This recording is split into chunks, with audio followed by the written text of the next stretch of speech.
Hi everybody, welcome to the Stratosphere Lounge. It is Thursday the 8th of June in 2023, if you can believe that. And still no jetpacks. Every day I just sit there and look out the window waiting for the Amazon truck. I almost said UPS truck, but I mean it's 2023. Just, I put in an order for one back in, when was that? 66 or 67, I think, so it's definitely overdue. Anyway, here we are. So, hey, speaking of jetpacks and things, before we get to the questions, we're going to try and get to the questions earlier tonight. Of course, that's what I always say.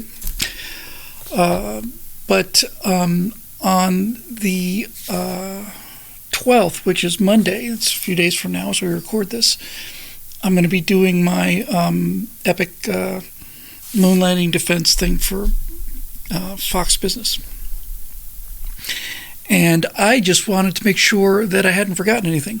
So for those of you who either believe the moon landing happened or those that don't believe the moon landing happened, if you do believe the moon landing happened, it's happening most of you, I hope, I just want to see if I've missed anything. So if you wouldn't mind, we'll just take a few moments, not what you believe, but just to point out what you've heard in terms of why. I don't want to be blindsided by them having an argument that I'm not ready to go. So what have you heard? I've heard the Van Allen belts. I think I've got that one pretty much nailed. Stars in the Sky, I've got that one nailed. And I just want to see what else we got. So the lines aren't parallel. The shadows aren't parallel. That one's easy as well. But other than that, anybody got any other ones? Oh, it's quiet in here. Although there is always that delay. Flag shadow is wrong. Okay. So the flag shadow is a shadow problem, but the flag moving is just so easily done. The plus of the photo that goes behind the astronauts in the photo, I don't know what that means. Couldn't have been done without computers. I got that one nailed. Reflection in a space plate. I've never heard that. They'll find one of 15 points to stump you, claim victory, and then have amnesia when the next person refutes that point, gets stumped by a different one. I'll tell you one thing. The plus lines in the photo, the line goes behind the astronaut. Oh, you mean the little registration lines. Yeah. Okay, well, first of all, I want to see the original picture. But one cross line in one picture could be explained by many things, including being overexposed. So I should be ready for that. That's why I'm asking. The grifters started the moon landing conspiracy, and the enemies of American exceptionalism took note. Yes, that's a great point. Let's see. I don't. Somebody mentioned the lander footage taking off from the moon. What's wrong with that? The reflection of the faceplate is a new one. Claim apparently that they see the reflection of a camera crew. Do they? Okay.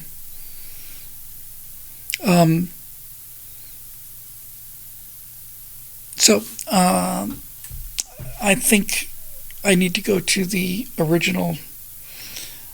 Let me just. This is exactly what I wanted actually. So thanks for this. I didn't want to be, well, I don't know much about that. I just want to have them all shot down. By the way, and this is really, really important when you're dealing with this kind of thing. I'm going to just say, now that we've dealt with all of these issues, you have to tell me your theory. You don't get to just keep shooting at things without providing an explanation. So you tell me what you think happened. That's where you really have to start. Right? Well, the whole thing was faked. Yeah, I got that part, okay, definitely. So it was faked? Yes. Was it shot on Earth? Yes. Where? Now you start getting contradictions. This is the other thing I found about conspiracy theories, especially with the JFK thing. The people who think that there was a conspiracy to assassinate JFK all agree that there was a conspiracy to assassinate JFK, but none of them can agree on who the conspirators were. That's important, because that's telling me that there is no theory behind the theory, right? How many people you talked about 9/11 being an inside job? It's like, well, all I know is the people that watched it happen. We all have the same story, and all of us have the same story. We can tell you the same thing. All of you guys start diverging the second that we start talking about this thing. Let's see what we got. Kubrick said it was fake. Well, first of all, show me the quote. Show me where it appears. Secondly, one guy saying it's fake doesn't. I'm going to destroy the entire. One guy said, that guy said. I'm ready for that. So let me see. Reflections in the faceplate of the camera crew. I guess they forgot that. You know what's interesting about that, however? What's interesting about that is there are no reflections of a camera crew in the faceplate. I never thought about that before. Every one of those shots is a giant fisheye traffic mirror. There should be lights and camera crew in every single frame coming off of the gold faceplate. Why didn't that occur to me before? The video is moving in real time. Looking at the camera, you can see why did that not occur to me? My God. That I am very glad, very grateful for everybody. That is amazing. Phosphorus says Building 7, World Trade Center still has no answer, other than the fact that the two tallest buildings in the world basically fell through it, and it burned for several hours. You're right, there's no possible explanation for that. Actual movies don't show cameras in mirrors. Actual movies don't show cameras in mirrors because you're dealing with a guy looking at the bathroom mirror while he's shaving, which you can shoot off angle. We're talking about essentially a 180-degree panorama constantly in motion. It's not the same thing. That's not the same thing. You couldn't shoot without digital effects. You couldn't shoot a movie that had a camera in it if you had a round mirror without seeing the crew. It's impossible. So let's see. I agree with Max Models on this. That's what Gerald Posner in his book Case Closed, which for me was Case Closed, he said basically it's unacceptable that some loser with a $20 rifle could kill this dynamic, charismatic president. They have to add emotional weight to the side of Oswald's scale. I'm not going to get into that now.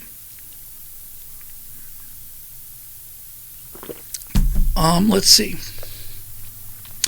The moon is not solid. I think I can probably deal with that one. Is there anything else? I can't believe that I did not think of that before. Claimed the engines weren't reliable. Who claimed that the engines aren't reliable? Because I watched them fly, and so did most of the planet.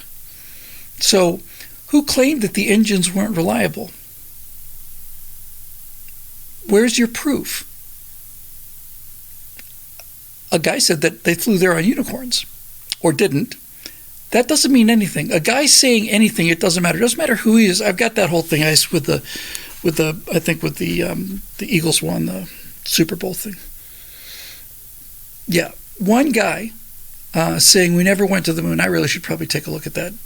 Dave Big Booty said William Casing, who wrote "We Never Went to the Moon." I should probably grab that real quick and just kind of go over it, because why don't we have 2023 HD footage of rovers on the moon right now? It turns out we do. We do have those pictures. There's too small to resolve with the Lunar Reconnaissance Orbiter, but once this nonsense started getting serious, they altered its perihelion, what would that be? Periapsis.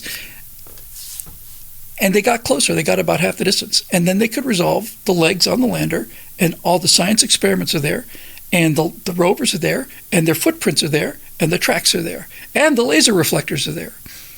So there you go. Who filmed the lander taking off? I hope I get that, really. I really, really, really, really hope I get that. I think that's going to be my favorite. So, who filmed the lander taking off? Well, those of you that were paying attention may have noticed that there was no footage of the takeoff of Apollo 11 or 12 or 14. There's no footage of that because it didn't exist. Footage of the lander, of the top of the LEM actually coming off, only started with Apollo 15. And that only started with Apollo 15 because that's the first time we had a rover on the moon with a good camera on it. And the part I like most about this question is I remember hearing about how this was being done, and I remember hearing on the news that the scientists on NASA had to command the tilt up a second or two earlier than the actual launch because of the time it would take for that radio signal to get to the moon. That's just, how does it happen? Does anybody? I'm sure I have to look this up too. But I am like, sometimes I say things where I'm like so sure I'm right, and there's like, are you positive? And I'm virtually positive that on the 15, 16, and 17 missions, surely the guys on the ground are panning the camera. I just have to confirm that. I want to be loaded for bear on this. Yes, surely, because when they're driving across the moon, there's somebody, they're just kind of, somebody's cranking that thing around. Let's see. J.V. Coulter said, who drew Walter Cronkite's animations? Stanley Kubrick. You hand drew him, actually. Moon landing conspiracy theorists say this photo is new hoax proof. Okay, let me see here.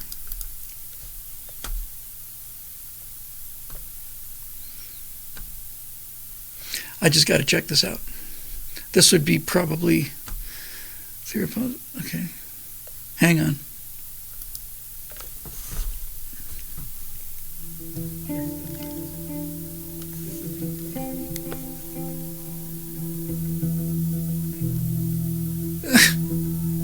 I'm reading this. I'm watching this article. And they're claiming that I'm looking at the picture, and they're claiming that there's a mysterious man standing in the reflection of this guy's helmet. And you know what's really weird about it is that camera grip or whatever he is also wearing an Apollo moon suit, and he's the only one in the picture. That must have been what happened. That's probably where the whole thing got out of the bag. They caught a picture of a reflection of a movie grip alone in an Apollo 11 suit, Apollo moon suit, in a fishbowl reflection, and there's your proof. Okay, hang on. We appear to have here is a figure of a human not wearing a spacesuit. All right, here we go.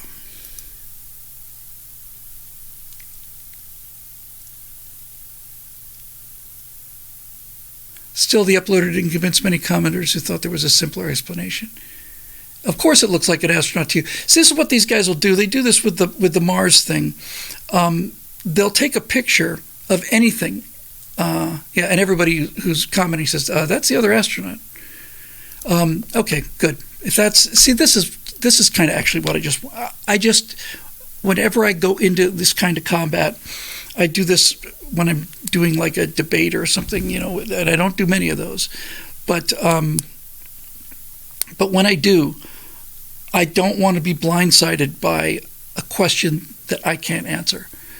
And when I do this, when I prep for these kind of things and I hear the other side's arguments, I actually sit back and realize it's going to be much easier than I thought it would be, This is it. This is what they got. But this business of zooming in on things, I'll tell you the most amazing true story about this is it's just an incredibly telling experience. What were they called? Oh, okay. So this guy is, I've mentioned this a few times before. Back when I was working as an editor, I was working on the same show as a guy who was like one of the apparently UFO hoax guys, right? Easily used against you just about anything involving eyewitnesses, election fraud, for instance. I don't care. It's not the point. You can get a witness to say anything. You can get 30 witnesses to say anything for any number of reasons. If some crazy old guy says, well, we didn't go, and I'm a NASA engineer, well, then he's either lying or he forgot. And that's it.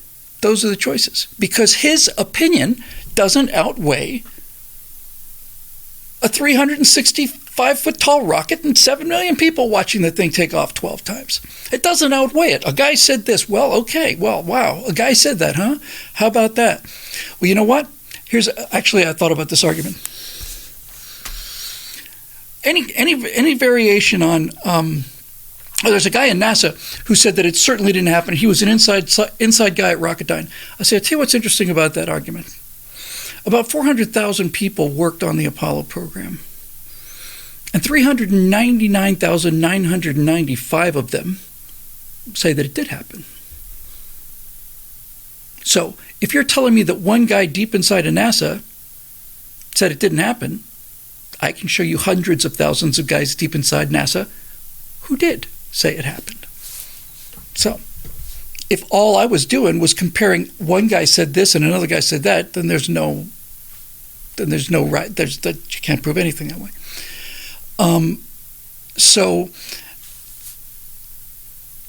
it's just silly. Anyway, so back to the UFO thing. So this guy was a big UFO. I guess he was like a UFO expert. He was one of these guys. The web was just getting started, and he. Thank you for that, Dave Olson. The inside guy at Rocketdyne was William Casing, and he worked in the PR department. Isn't that interesting? Thank you for that.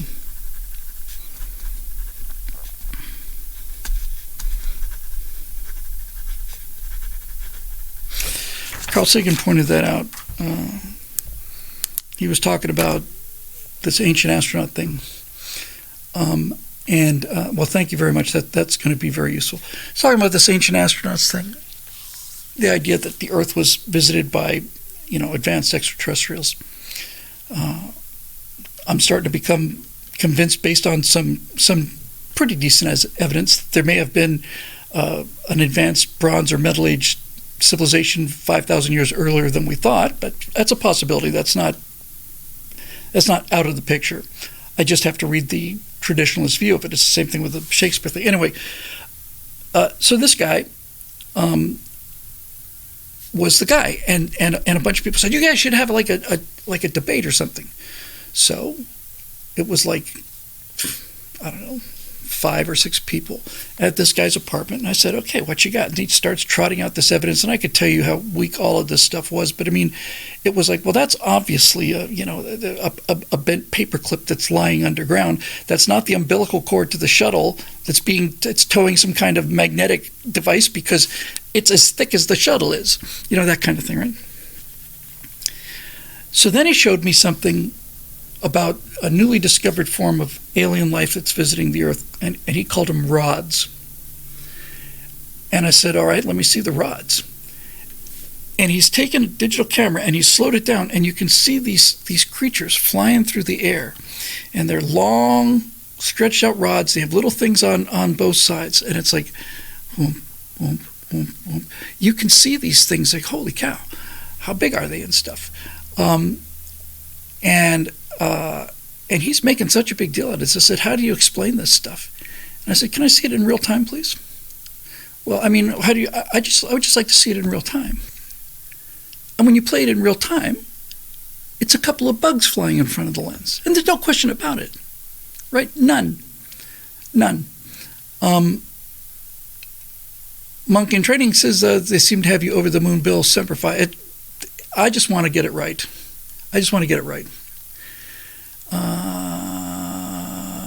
Okay, thank you, GK.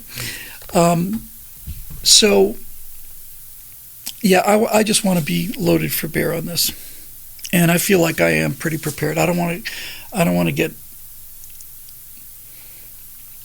not so much blindsided as just wrong-footed, But yeah, I keep waiting for some killer argument I haven't heard, and I haven't heard it because it doesn't exist. So I guess that's about it for this. Why don't we just see if we can catch up on the questions here. One to a customer, by the way. I should have mentioned that last time. Unless we were sitting there with extra time on our hands, I think one to a customer per week is probably a pretty good limit if we're going to try and get through these things. So let's see what we got here. Nope, I don't want that.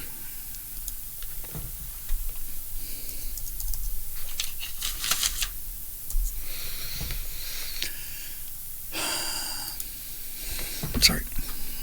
Come on. Here we go.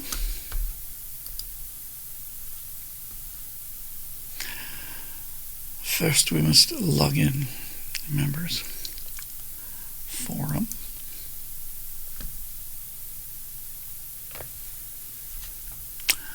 Stratosphere Lounge questions and more. That's always my favorite part of that. I just love the and more. And thanks again to Henry and GK and Marusha and everybody else who's been curating this thing. Okay. So here's a 4-paragraph question. And I'd actually like, if we're going to do questions, for them to be questions. It's not just this one person, it's just this, sometimes it's a whole page. What's the actual question? This one comes from, surprisingly enough, Eric Blake. Live long, peace and long life, image of Bill Whittle. Yeah, live long and prosper, Eric. Now that my brilliantly impassioned monologue, to quote Rush, MHRIP is out of the way, let's discuss the electability question. And I assure you, Bill, this wasn't talked about last time. Bear with me. Still haven't got the question. As you probably noticed, most likely to win is a major talking point from the DeSantis 24 crowd, particularly Ben, who, quite frankly, is emotional about it. Now, this is a guaranteed trope. Come election season, the conservative Republican experts go, remember the Buckley rule, pick the most conservative candidate who can win. Thing is, last time the GOP electorate listened to that siren song, who did we get? Romney. Time before that, McCain. In 2016, the electable candidates were Jeb Bush and Scott Walker. The base ignored it, and we won. So here's a bright idea. If we're going to blather on about electability, how about we go to the analysts that have actually got a successful track record on the subject, namely the Vegas betting pools. What do they say about a Trump versus Biden matchup and a DeSantis versus Biden matchup? That last paragraph would have done it. I don't know. I haven't seen the odds. I watched them very closely for the 2022 midterms, and we had a sizable lead. I think we had it the night of the election. That's the first time I've ever seen that thing. It wasn't a sizable lead, I remember. It was the Senate was very likely, and for a while, a couple weeks earlier, the House was getting to be 80% likely too in the betting, and then the House went down. It might have dipped below 50, come to think of it. The Senate was still 70-80% chance of Republicans taking over the Senate, and I guess they just didn't account for, I don't know, a lot of things. Maricopa County would be high on my list of things that they didn't account for, but in any event. Okay, let's see. So I don't have the election betting odds. I can look them up. However, I agree with you. I think they are the most reliable source by a wide margin for 2 reasons. Number one, the sample pool is much bigger. 3 reasons. Much bigger. Some of these presidential polls are sampling 1,000 likely voters or registered voters or whatever voters you want so that you get the outcome you want in the poll. So the sampling base is much, much higher. That's important. The second thing about it is it's people opting in. In other words, it's not like if somebody calls you and says, do you think Biden's a good president? Some people are going to be compelled to say, well, yeah, I guess he's okay, because they don't want to be the person to, ruffle any feathers. They don't know They don't know anything about where this is going to go. It's why you have a curtain on the back of the voting booth. But if you have people coming in to say, I think Biden's a bad president, going to lose, or Trump for whatever the case may be, so that's I guess that's really about it. Oh, I'm sorry. The other thing, finally, and the most important thing is this isn't a free vote. People are putting their own money on this. That's why the what does an ox weigh worked out so well. Ended up that in order to vote on how much the ox would weigh, and I've talked about it so many times, not going to get into it again, but nevertheless, you couldn't just vote on it. You had to put down the equivalent of about $50 to purchase a ticket to guess the weight of the ox, and the person who got closest was the winner. So that $50 penalty weeded out joke answers. He weighs 3 million pounds. Ha ha ha. Well, you just lost $50. So when in the betting pools, people also have their money on the line. And I think all three of those things tend to make them very, very good. Betting pools say Trump versus DeSantis is 60-25. Presidency's 37% for Biden, 24% for Trump, according to election betting odds. If Biden's at 37% now and Trump's at 24%, I would have thought those numbers would be inverted.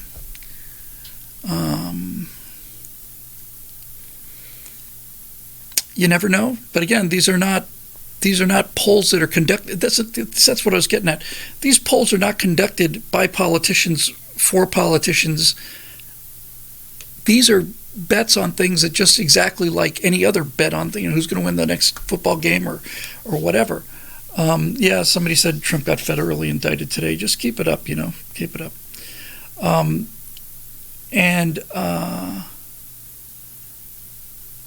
It's I'm not going to get into this whole thing again. We covered this many times.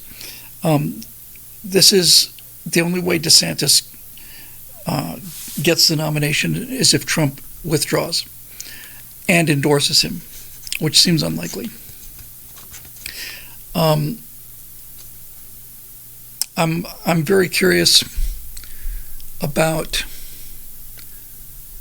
how Trump tends to respond. He goes after everybody, but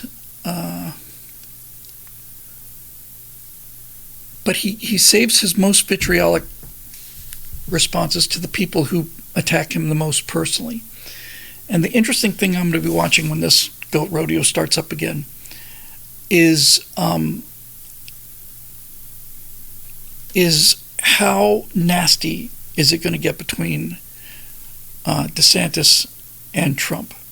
Because if they keep it just civil mud throwing, mudslinging, just kind of run-of-the-mill average, this guy's a worthless liar and he beats his wife, that kind of thing, those things can be forgiven. And I'm just wondering about DeSantis as a vice presidential candidate. I think that'd be a pretty powerful ticket, but I don't know whether we take it or not. I know Trump won't take vice president.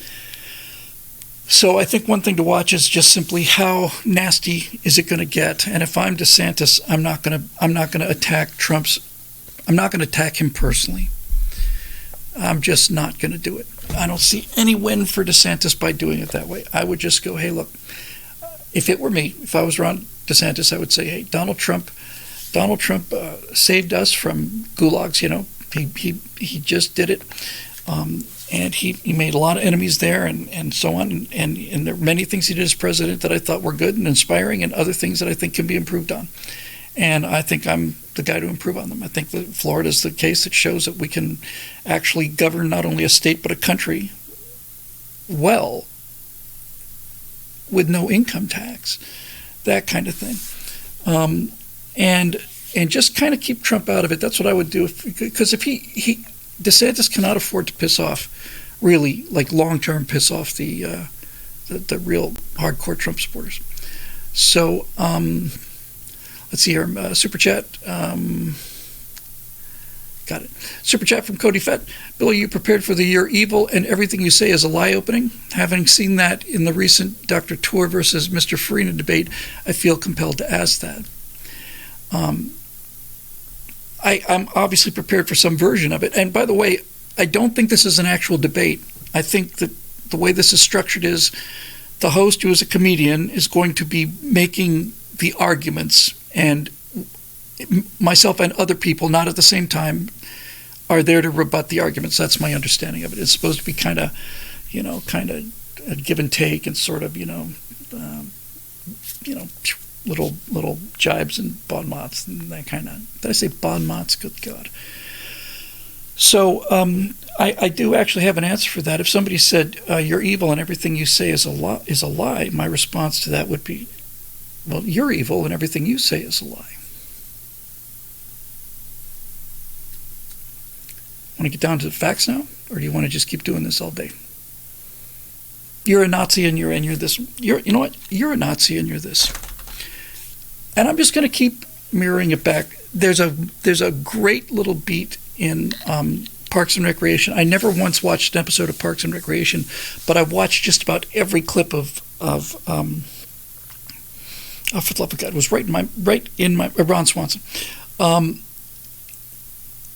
and he said he was going to. There was some kind of an inquiry or something with local government officials, and he said, "What I'm going to do is I'm going to answer every question with a question." This is not what he said, but it was words to the effect of, do you know anything about this missing money? Why would I know something about this missing money? Well, you're the guy who's in charge of the money. Am I? That kind of thing. It was just grand. It was just brilliantly written. I really loved it. Hey, look at this. Another super chat from Pitsky P. I was not convinced about Trump about 2 months ago, but now I am behind him all the way. Thanks for the stream as always, Bill. You're very welcome, Pitsky. It's going to... Okay, so here's just to wrap this question up in terms of the, yet another forecast, and we still got, a year and a half to go. Good Lord.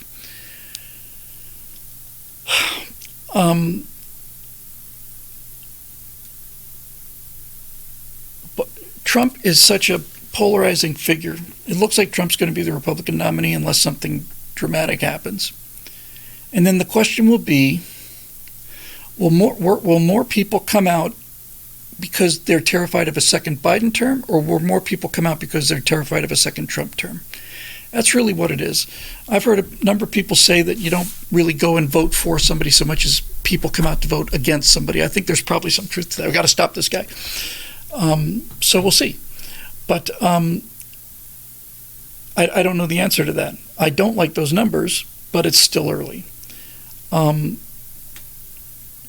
Eric Blake says, I'll say this, Bill, I was a Cruz guy in 2016. Their fight was pretty ugly. When Trump became the nominee, we got over it. Yes, that's exactly what I'm hoping for. Mel Frank says, Trump was federally indicted today. It's over. I feel sick. I don't. I really don't. I just, at this point, these things just like water off the back of a duck for me. And I think virtually all of his supporters feel that way. I can't think of a single Republican, let me rephrase that, I can't think of a conservative who's going to have their vote changed by this kind of thing. Phosphorus says the Senate will likely try to disqualify Trump from running. They can try all they want to. The more they try to knock this guy out of the race, the more fanatical a Trump supporter I become. That's my attitude about this. If you're going to weaponize the government and you're going to weaponize the government against this one guy, then there's something about that guy that's making you bring out all of your guns. And you don't want to show all those guns, but you're showing them anyway because you don't want people to know just how much power you really have. And if people are that desperate to stop him, then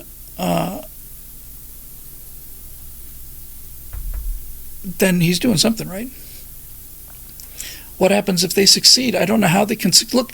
As far as I understand it, Trump could be in jail and people could vote for him and have him be elected president. So that's my latest understanding of the situation, and it may come to that. And if he is in jail, then I'm not only going to vote for him, I'm going to vote for him many times. Dave Big Booty, if you strike me down, I shall become more powerful than you can possibly imagine. That was Trumpy Wan Kenobi. FBI docs show that Biden involved in a $5 million bribe for Ukraine. Wow, what a surprise. Precocious curmudgeon, sorry about that. Are you ruling out the dark horse candidate RFK Jr.? I'm ruling him out of the Republican primary. I think the Democrats are practically wetting themselves to find somebody to replace Biden, some way to do it. Tom Bombadil says the good side doesn't always win. No, it often does not win. Absolutely correct. But the good side has to keep fighting anyway. So that's how you determine whether or not you belong on the team. How many kicks to the face can you take and get back up again? It's not a question of getting depressed or sad or cynical or angry. I was angry. I was practically insane for 2 months after the 2020 election. But then, you just get back up and keep fighting them. So that's what we're going to do.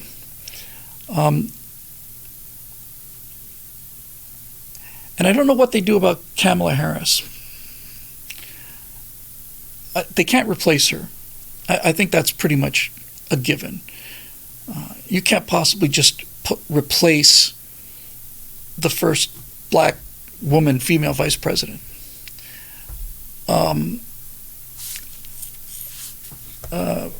Bucka 588 said they would want Newsom. Newsom wants the job. Newsom's very photogenic, but I think Newsom would be very surprised, and I think most of the country would be very surprised if they heard him debating against anybody. I think Trump would just destroy him.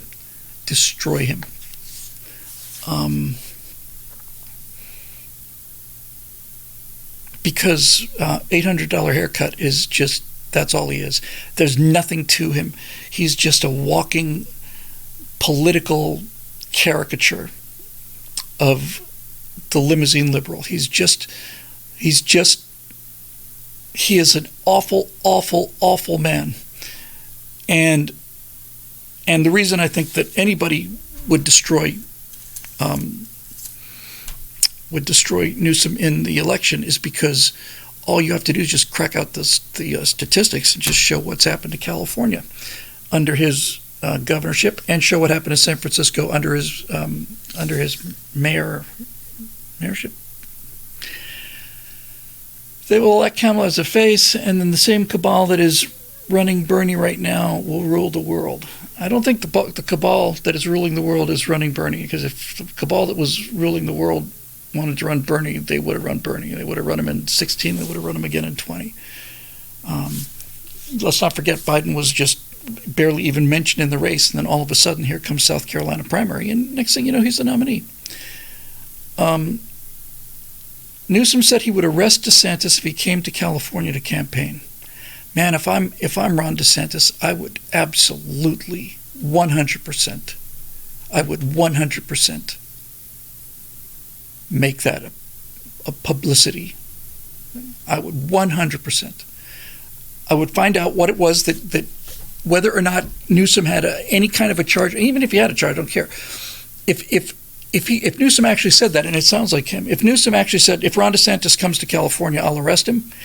If I'm Ron DeSantis, it's like, says he get me the first flight to LAX and notify the press and tell everybody that there's going to be a national level scene at Terminal 4 at 2:00 in the baggage claim area, right? I'm sorry. Tom Bombadil says, no, Bill, I meant Weekend with Bernie, not Bernie Sanders. It's hard to tell these old kind of overripe corpses from each other, honestly, just to answer that for you. I would have, if he actually said that, I would have been on the plane that day. So, let's see what we got here for the next question. Now, Michael Baker, who doesn't write a lot of questions, I certainly want to take it. But he's proposed a script for a Bud Light ad, and it's basically it's basically the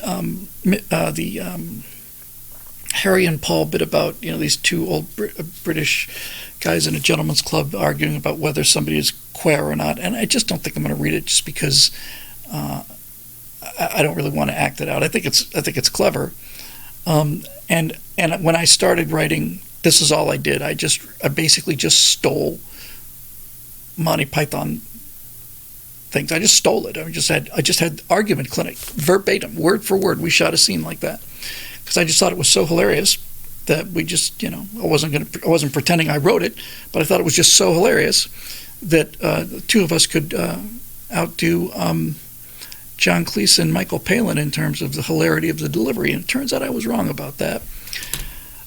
So thank you for the question, Michael, and I hope you don't mind me skipping it over. Okay, let's see. We're going with our one per customer rule until we get done here. Hey, here's one from Eli Nord. It's always nice to see relatively new names here. Vivek Ramaswamy, running for GOP nomination, most likely just to earn name recognition, said he would be willing to give up certain Ukrainian territories to Russia if Russia was willing to leave its alliance with China.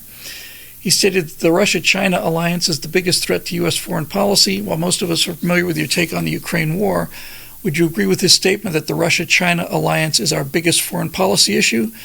He also made statements that he would raise the voting age to 25 and allow 18 to 24-year-olds to vote if they passed a civics exam. Man, I'll tell you what, I'm leaning hard towards Vivek. Those two statements right there, sweet. Some interesting concepts, but not sure how electable he would be. I'm not endorsing this guy. Just curious to get your thoughts on some of his policies. Well, first of all, as much as it pains everybody, Mr. Ramaswamy doesn't get to decide what Ukraine is going to do with Crimea or other territories. That's going to come down to Ukraine and Russia. That's what's going to decide that, and everybody else has just got an opinion, and it's it's an opinion, and it doesn't mean anything. I'm not exactly calling it virtue signaling. I'm just saying it's just hot air. I have an opinion too about the territories, and no one's going to listen to my opinion either. So that's not.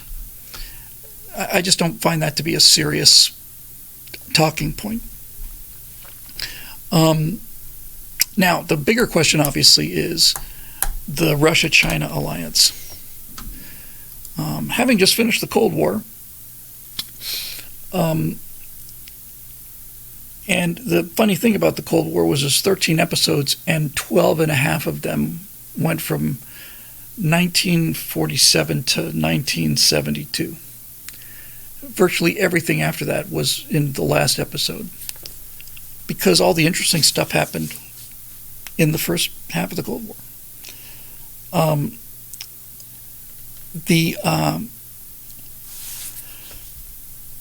So in 1972, Nixon did two things of note, 72 and going into 73, I think. The first thing he did was he decided to bomb North Vietnam in Hanoi for the first time during the war, or at least during everything after the Gulf of Tonkin anyway. He just sent B-52s over the capital and struck industrial targets in the capital, but we all know what non-precision bombing of a capital does. So the communists had been avoiding peace talks because it wasn't in their interest to talk peace. They had Lyndon Johnson and Democrats lined up, and these are the guys who are saying same altitude, same airspeed, same direction, same time of day, same call signs, same everything. Just you don't even have to. The North Vietnamese don't even have to put anti-aircraft guns or fighters. They can just string nets and catch the F-105s coming in. So Nixon decides, okay, well, let's see what we can do if we decide to actually fight as if we were a superpower. That's right, Matt Mitten's got it as a linebacker too. So all of a sudden, to their amazement, and I mean their actual amazement, and I know it was amazement because I've heard stories of how quickly they changed their attitudes on the ground. All of a sudden, North Vietnam is fighting a superpower and not just a regional power, led by brownies, like Girl Scout brownies. All of a sudden, they're facing the they're not facing the full might and fury of the United States. They know that too. But they're starting to get a taste of what it's like to have fleets of B-52s instead of just, a couple of fighters or fighter bombers making a run on a ground target. So after, I want to say 7 or 8 days, they're like suing for peace. So Nixon turned up the pressure, got Hanoi to the peace table, signed a peace agreement, and as that peace, I'm just determined to keep saying this. People sometimes think I'm just reaching for things. Maybe I am. I just think that the people who fought the Vietnam War deserve some credit. When that war officially over, when it ended, we won the war in terms of the objectives of the war. And there's no denying that. The entire war was fought because the communist North Vietnamese invaded the South. And the United States supported South Vietnam in order to drive them back behind the line and keep them in North Vietnam.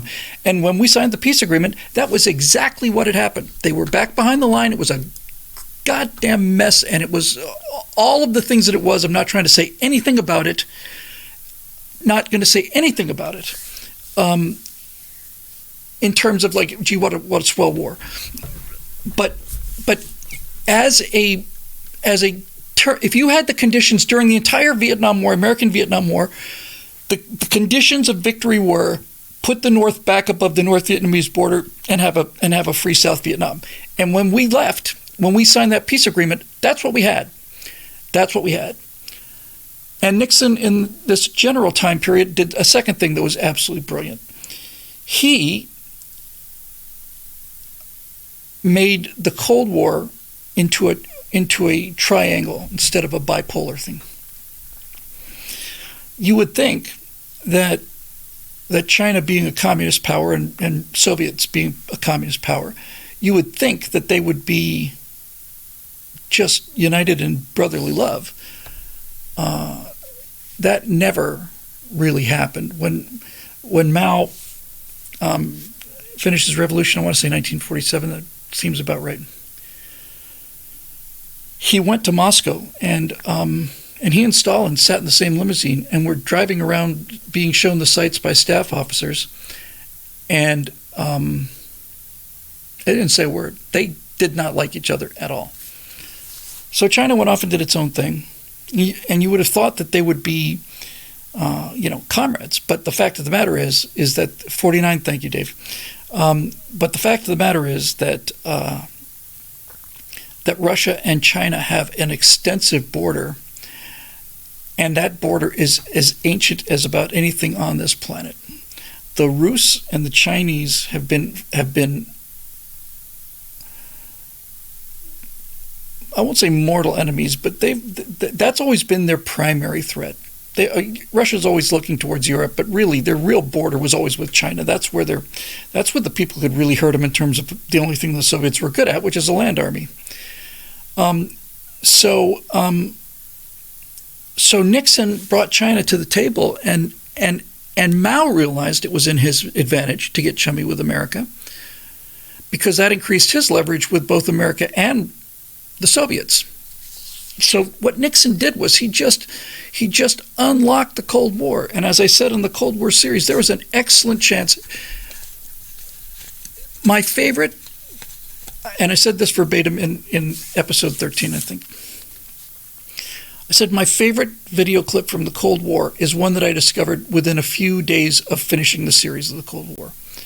My favorite video clip of the Cold War is Nixon and Brezhnev signing, I'm pretty sure it was the SALT I agreements. Brezhnev got to be just a stuffed mummy with a mechanical hand. But if you look at that, and you really do need to find it, and I'm sure somebody will put it up in the comment section here. Nixon and Brezhnev sat down for this thing, and they were so euphoric about the idea of easing the pressure. This is Nixon's détente. Easing the pressure and walking back the growth of these weapons, and eventually talking about reducing them and then eventually eliminating them. So Nixon and Brezhnev are there, and they're both shake hands and they're smiling. Then they go to their separate tables, right? And the guys bring out their bound copies of the things to sign, and Brezhnev is about to sign, and he makes a joke. It's just hilarious. He makes a joke of like looking over, like he's trying to like copy off of Nixon's paper, like that. Nixon looks over and sees him and covers the paper up just the way you would in high school. Brezhnev laughs his tail off. Nixon's laughing. They're both signing their agreements. Then, if I remember correctly, Brezhnev is trying to time it so that he finishes his signature right around the same time as Nixon or something, and they're both doing this flourish, and finally Nixon just dots the I on Nixon, and everybody laughs, and they get up and shake hands, and that wasn't staged. That was genuine goodwill. And if it hadn't been for Watergate, the Cold War could have ended in the early 70s, effectively. Effectively could have. I really think they could have. That chemistry, you really have to see it. I was just blown away by it, at how much fun they were having. They were having fun. So then along comes Watergate. Is this the same as taking 30,000 emails, top security, including top secret emails, and storing them on a server in your in a bathroom, apartment bathroom? No, it's nothing close to that. Is it the same thing as taking 10% for the big guys? Nothing close to that, right? What Nixon did was apparently okay a plan to spy on the Democratic National Committee by breaking into the Watergate complex and stealing some records. And none other than, it was either Woodward or Bernstein, one of the two. These are, for those of you not up on ancient history, two reporters for the Washington Post. That's back when the Post was doing actual journalism. I think what Woodward and Bernstein did was important to the health of the country. I just wish they'd do it for the people that are doing all the cheating now. It's why Republicans are, one of the reasons why we're more honest is because we get we get investigated. But before the press became the steno pool for the Democratic Party, they broke this story and ran with it. And either Woodward or Bernstein, these two guys pretty much brought down the President of the United States. One of them said that while we were on the story, we both realized that Nixon could have ended this thing, Watergate, and stayed in office if he had written one sentence on the back of a napkin. And again, Woodward or Bernstein, I don't remember which, said, and that sentence would be something to the effect of, while I did not authorize this break-in, it certainly happened under my watch. I'm the leader of the Republican Party. I take full responsibility for the break-in. People who are involved with this will be punished, and I will make sure and take measures that this will never happen again. But yes, it is on me. It is my responsibility as the President of the United States that these people went and did this thing, and I'm just going to be completely open about it.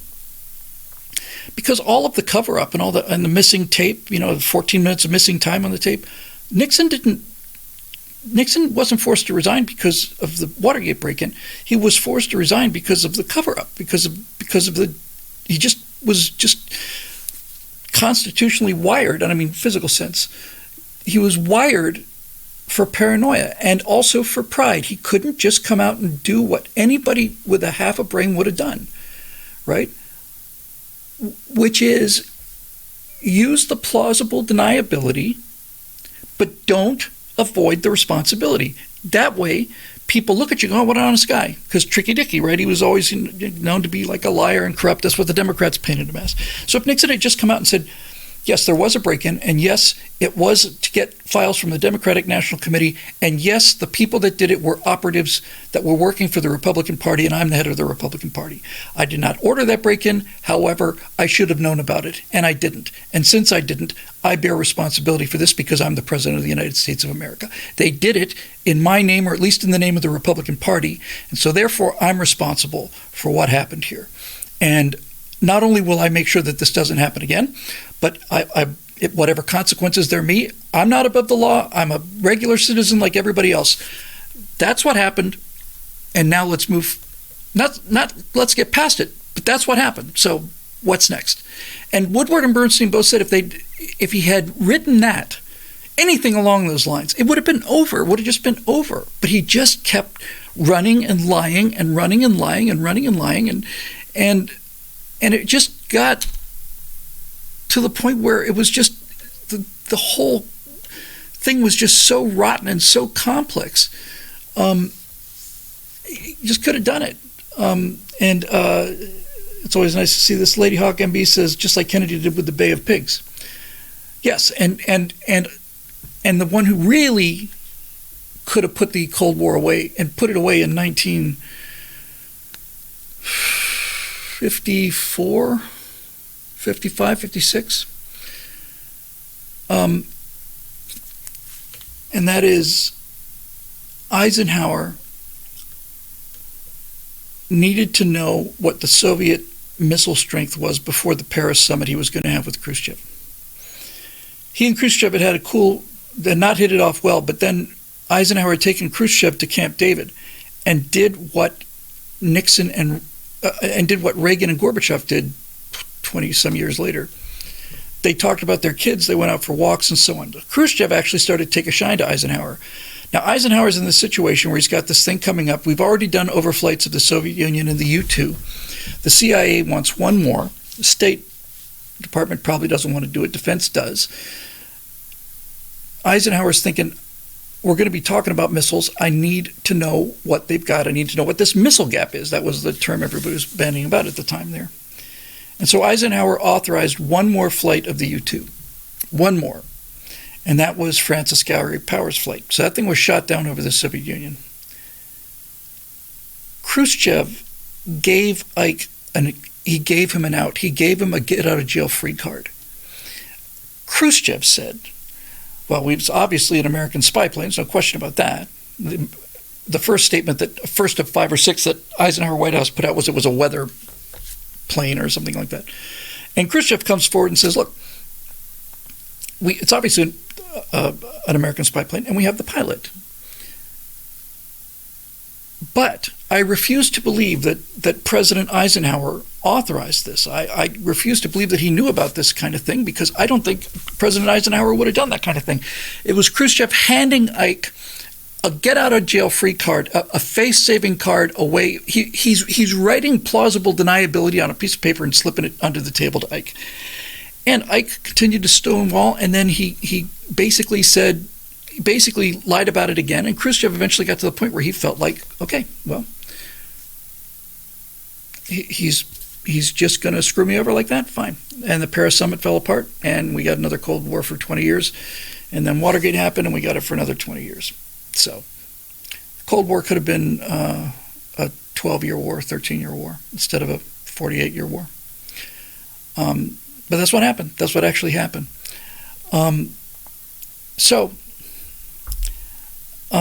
This all comes back to the big question, which was asked of, I don't know, half a century ago, the Russia-China thing. From the beginning of the Soviet Union, the Soviets, I get into this a lot in Empire of Terror, immediately after the revolution, while the Civil War is still going on, Lenin has to find hard cash, foreign capital, because the ruble's worthless. He has to get some hard capital in order to start something he called the Communist International, Comintern. And the Soviets were paying big money to cause agitation and unrest in countries that appeared that they might go communist, and also started to undermine places like the United States, Great Britain, all the rest of them. Because the Soviet system, Leninism, has to maintain control, and it has to maintain control from the center, and that control has to be exercised through terror. That's the way Lenin thought. The thing I kept coming to it again and again and again and again and again. Stalin's one of the greatest monsters in history in terms of the number of people killed, but Lenin wrote the manual, and Stalin just followed the instructions. It's all Lenin, all of it. The whole Soviet system is Lenin. So the Chinese didn't much like the idea that, well, we're communist, comrades and brothers, And the Soviet attitude was, that's right, and we'll be sure to let you have a little say when we have the next Comintern meeting before we issue our orders. So that didn't go over well with the communist Chinese. And so now the question is, what does it do today? Right now, there's no question it's a marriage of convenience.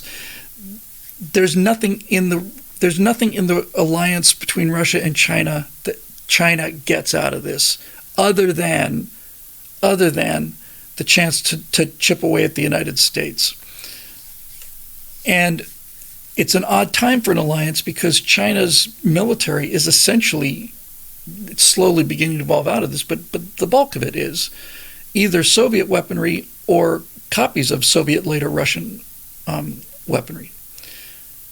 And that weaponry has become a laughingstock. So this alliance on the part of China is not something that they're doing out of strength. Exactly right. Tim Morris says the Chinese get cheap energy. That's it, right? They'll line up with Putin, exchange for cheap energy. They know that keeping the war going is in the interest of the communist Chinese because that just keeps NATO down and all of the the recriminations and splitting up the country and whose fault it is and all the rest of it. It's all a win for China. Russia's position is we need some weapons and we need them now. We need weapons that actually work. Even if there are designed weapons, we need them to work. Tim Morris says a lot of the new Chinese weapons seem to be based on Western systems. Yeah, it takes a little while to spy your way into this kind of technical sophistication. It's much easier to buy your way into it than spy your way into it, but first you buy, then you spy, I guess, for China. And so this alliance is something that they both kind of need, and it doesn't really cost them anything. It's not going to turn public opinion against either one of them. They're both not highly regarded in terms of the rest of the world. And so it will last for as long as the Ukraine war lasts, and when it's over, Russia is in an enormously weaker position than it was before the Ukraine war. And there's two things to say about that. The obvious thing is they've lost an awful lot of men, tanks, airplanes, and so on. So they've taken a lot of losses, but what they've really lost is they've lost the mystique of being a capable superpower. They've lost the mystique of being the alternative to the United States and Western weapons. The big bad Red Army with their T-90 tanks and all of their attack aircraft and all the rest of it, these were things that were inflated by the Russians to look like a pufferfish or like a cat that arches its back. They're trying to look bigger than tougher than they really are. And when Putin decided he wanted to cross this border, and to his amazement, people started fighting back, the first thing that disappeared, because I remember this very clearly, after 2 weeks, the first thing that disappeared was this kind of sense of, well, you got to watch out for those Russian weapons. And near as I can tell from watching the Ukraine war, there is no Russian tactic or even strategy other than just keep throwing people into the grinder until you get what you want. But if you're going to lie to your troops about where they're going, I don't think Xerxes did that. I'm not aware of that ever happening before. So look, this thing will last for a while, and then it will eventually just sort of fade away. They're not going to be friends. They have a mutual border, and somebody here can tell me. The United States-Canada border is the longest undefended border in the world. It might be the longest border in the world, actually. But it's the border with Russia and China is a significant fraction of that Canada-U.S. border. And so they're both ammoing up. Putin's out of ammo. China's going to sell him the stuff that they're replacing. And Russia's going to come out of this thing, even if Russia just essentially just wipes the map clean. If you just say that they did, I just don't see that happening, but just say that they did. They're still enormously weaker than they were when they went in. No one's afraid of their weapons anymore. I heard a NATO military analyst said, now this was an extreme kind of a statement, but I think there was merit to what he was saying. He basically was saying that one of the the largest motivations for Putin to use tactical nuclear weapons, to actually use them, he said, was because it is inconceivable and intolerable that the Russians would face American weapons directly. He said that he suspected, and I think this number feels right to me personally, given the experience we've had in the last 20 years and so on, if the United States were to get involved in a shooting war with Russia, and I don't see any possible way that's going to happen at all, but if they did, he estimated that the casualty ratio would be 1,000 to 1. And that sounds about right to me, actually. About 1,000 to 1. Because we have an Air Force, and we have a Navy, and we have submarines, and we have all these other things. And Russia's struggling against a country that doesn't have any of those things. So I just think that basically it's going to be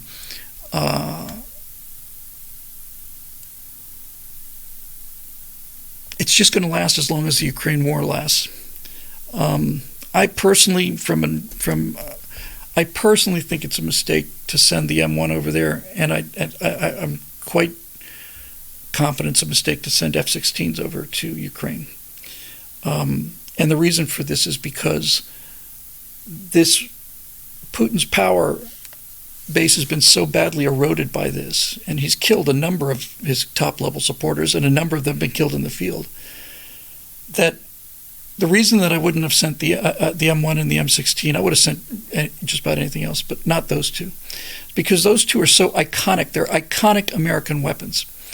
And Putin needs to show his Russian people that the story he's telling them is true, that this all is about NATO encroachment on Russia, which conveniently leaves out the fact that he invaded Ukraine in 2014 and all the rest of this Russian-Soviet aggression that's happened since the end of World War II. Which is endless. Cameron says we sent a much downgraded version of the M1. I get it. I'm saying I don't even care if they sent an empty version of the M1 with no electronics and no weapons. If they just sent something that looked like the M1. The M1 is so distinctive, and so is the F-16, that I think if the Russian people see these weapons in the hands of the Ukrainians, they're going to believe Putin's line about how this is about defending the motherland rather than just a simple invasion to gain power and territory, which is exactly what it was. Exactly what it was. And Dave Big Booty says, what about A-10s? A-10s as well. That would fit in the same category. I wouldn't have sent those. But in any event,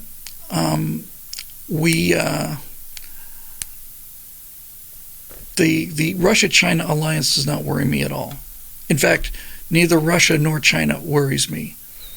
I'm concerned about them, but I don't fear them. There's nothing about Russia or China that I fear as an American. I'm afraid of my own government. I almost said the progressive left, but they were just a bunch of losers and weenies. But now, with a weaponized federal government and a weaponized FBI and weaponized tech companies, that really scares me.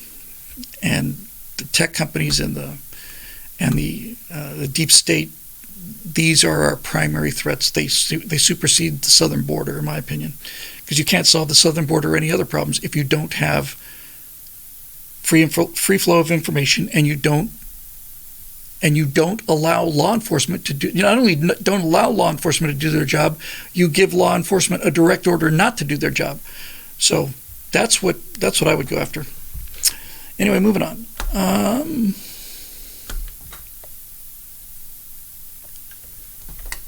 Yeah, I actually bears remembering. And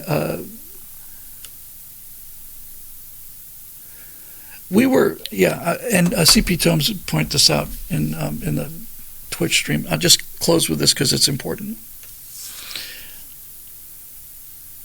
The guys that are doing the heavy lifting in terms of what success the Russians have had is pretty much Wagner Group, if you like. I prefer Wagner personally. These are private mercenaries, and they're probably, at least now anyway, the best troops that is on the Russian side. But they went to war with the United States of America for about a day, and they did not enjoy the experience. This is widely under-publicized event, but in Syria several years ago, the Russians sent the Wagner group into, I'm pretty sure it was Syria, in significant numbers, hundreds of them, to go in and take some objective or something. And the United States said, no, I don't think so. And so for about 24 hours, these Russian mercenaries weren't facing, villagers with bolt-action rifles. They weren't even facing Ukrainians with javelins. They were facing gunships. They were facing Apaches. They were facing A-10s. And they were destroyed. Hundreds killed. Hundreds of them killed. And the ones that survived said, we don't like the Yankees, but I don't think we want to fight them because we've never run into anything like this before, ever. And that's because they've never run into anything like that before, ever. Because there is nothing like that in the world. There's nothing in the world like the U.S. military. Not even close. Not even close. And it's not just the weapon systems. It's the cooperation. It's the air, sea, land, space battle strategy. The quick response. A private or a sergeant or a corporal can call in an airstrike, and that'll be delivered within 5 minutes because we've just got planes just orbiting on minimal fuel consumption, just waiting to bomb something. No, that's just, the world has never seen that kind of dominance. And that's why I think this guy said that if we fought Russians toe-to-toe, that the casualty rates would be about 1,000 to 1. That felt about right to me. And he cannot take that kind of humiliation. So he's making it about NATO aggression and America's invading Russia. That's how the Russians work. They invade a country without provocation, and then they lie about the cause, and then they act the victim. That's the, if you're going to be a one-trick pony, you better know how to do the trick. Tim Morris says they were shocked at the accuracy of U.S. artillery fire. Yes, they were shocked at the lethality of the Javelin and the MLAWs, which is British, but obviously a Western weapon system. They were shocked by a lot of things. I think the thing that they were shocked most by was the fact that these guys are flying off-the-shelf Best Buy drones. And not only, everybody's seen the footage of them dropping these grenade bombs on individual soldiers, and that's effective in terms of a morale sap. In terms of battlefield casualties, I don't think the drones were really very effective. But what it does show is that there was no place to hide, and that these drones that were so cheap could be anywhere. It wasn't a reconnaissance plane that's over the target for an hour or 40 minutes. These things are up there all the time. And when these drones call in artillery strikes, now we're talking about World War I weapons on target. And artillery in the First War, not in the Second War because things are moving too fast, as a general rule, but artillery was, I don't know what the number was, I think killed 60 or 70% of the total combat deaths in World War I were caused by artillery. So yeah, things like that, we can just go in there. And Putin knows what it's like to fight us because it was his adventure in Syria where 400 or 500 of his top Wagner Group mercenaries were just shredded. I don't think we took a casualty. I don't think we took one. Somebody mentioned the Hercules gunship. They don't want to mess with Spooky. That's not something you want to do. I've heard guys who have seen the AC-130 in action. That's for those of you not up on this kind of geeking out on military and aviation stuff. It's a C-130 Hercules transport, 4 turboprop. Been flying since 1950 something. Cannot be improved upon. It's just the perfect airplane for its mission. And it's capable of carrying a lot of weight. It's a transport, so they basically cleared it out. They put all the guns in it, big guns like artillery pieces, and rocket and mortar launchers, and a bunch of miniguns and everything. And they're all aimed out the left side of the fuselage. And this thing just orbits around in a constant left-hand bank. I understand that the pilot on this AC-130's HUD is not in front of him. His heads-up display is off to the left because that's all the C-130 does, is just fly in left-hand circles. And I've heard people who have seen the C-130s at work, and they say that when the C-130 is working over an area, they said it's like the ground is boiling. That's what they said. Just imagine a football field that's just boiling. And I thought, well, that's pretty decent imagery, actually. I can't imagine that, and I can imagine I wouldn't want to be out there much. All right, here we go. Moving on to the next one for a change.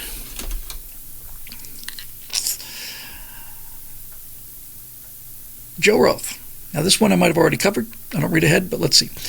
Hi, Bill. Hope you're well. Thank you, Joe. That's kind of you. I hope you're well, too. Hope everybody out there is well. We all know that the GOP nominee in 2024 for president is either going to be Trump or DeSantis. I think Trump has it unless things change. I agree. Who do you think should be the VP pick on the ticket? Assuming it's Trump, should he pick a running mate that would appeal to the more moderate Rhino base and Blue Dog Democrats? Or do you think it should be a MAGA firebrand? Either way, it would alienate a core group. The MAGA base is needed in order for any Republican to win. However, we need those moderate or independent voters to come to our side. I thought Pence was a Bush-era style, religious right, namby-pamby Rhino Republican that no one really liked. What kind of VP running mate should Trump or DeSantis pick, and why?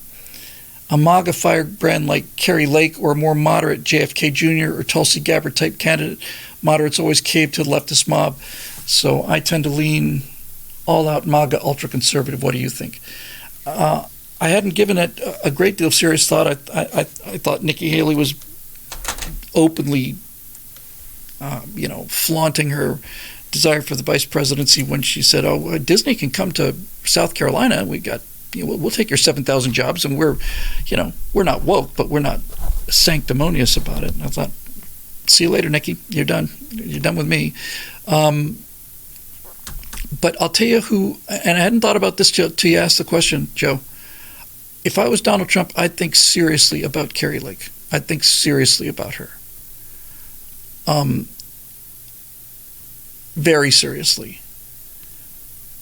In fact, the more I think about it, the more I come to believe that that is an unbeatable choice. At least the way the field stands now. The reason that I think she would be really great is that, well, there's Arizona. She presumably would bring Arizona, but Kerry Lake has the ability to do what Donald Trump does, and she has the ability to in some ways, to do it better. Kerry is a fighter, and before the election, I watched her deal with the press. And Kerry Lake has the one thing that is indispensable in terms of conservative politicians if we want to recover the country, and that is she's not afraid of the press. She's not afraid of them, and she will not play their games. That needs to be a constitutional requirement from this point forward. They're 35 years old or whatever, and you've got to be able to dish it out to the press. So she's attractive as a woman, obviously. And the more I think about it, the more I think she would be a really excellent vice presidential candidate. You think about Kerry Lake in a debate with Kamala Harris. Just ponder that for a while. I thought we were going to see. Oh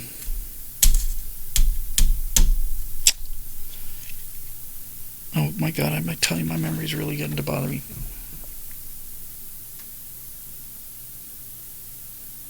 I've got his face.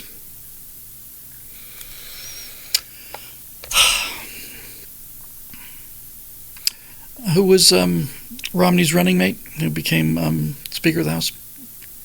Paul, come on. That's going to drive me nuts. I can't believe I just completely spaced out on this. Paul Ryan, thank you. Yeah, Paul Ryan. It's a name I'd completely forgotten. It's a forgettable name, I suppose.